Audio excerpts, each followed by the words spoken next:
3, 2, 1. Rồi.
9 phút quý vị các bạn.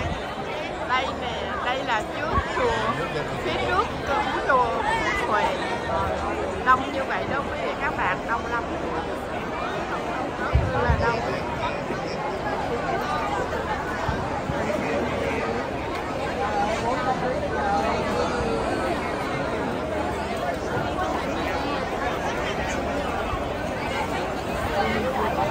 We still got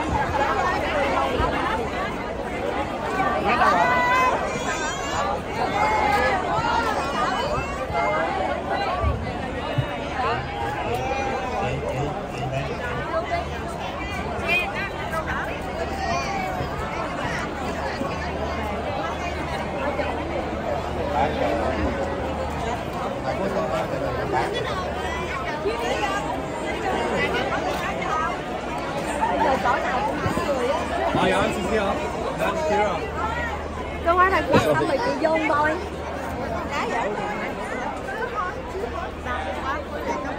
Các bạn ơi, đây là những gian hàng bán thức ăn chay và nước uống. Mình sẽ quay cho quý vị các bạn nhìn. Rồi, good stuff.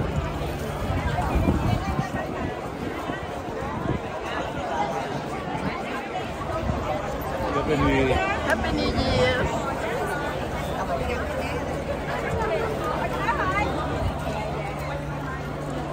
Bên đây là bên hông của chùa nè quý vị các bạn. Thì đi vào đây rồi có thức ăn chay thì xin mua. Ngày mai bắt đầu ăn chay rồi quý vị các bạn ơi.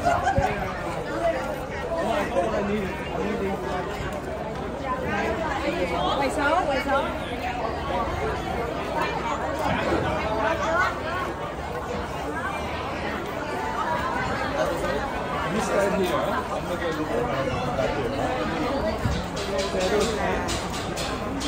Trong nhà ăn của chùa nè quý vị.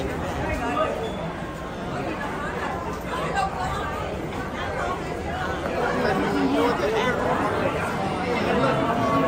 quầy thức ăn chay, gọi thức ăn xong rồi mình ngồi ở đây là ăn nè quý vị các bạn.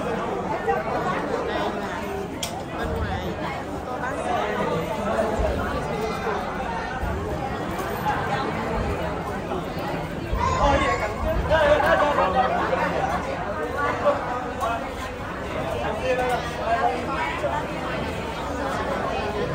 Cindy sẽ đến để mua những cái món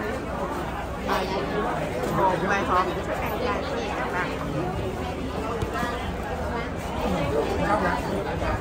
Đi vòng chơi đi vòng cái này thấy giờ đưa không phải mà Wow, giờ tới mỗi lần nữa quý vị các bạn ơi, đông quá.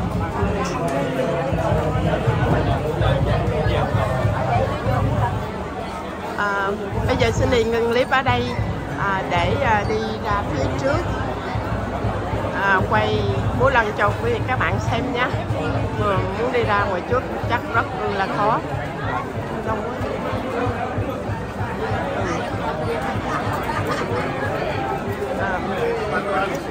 Xin được chúc quý vị và các bạn, tất cả mọi người một năm mới, năm 2024 thật là nhiều hạnh phúc, vui vẻ, sức khỏe thật là nhiều và vạn sự như ý.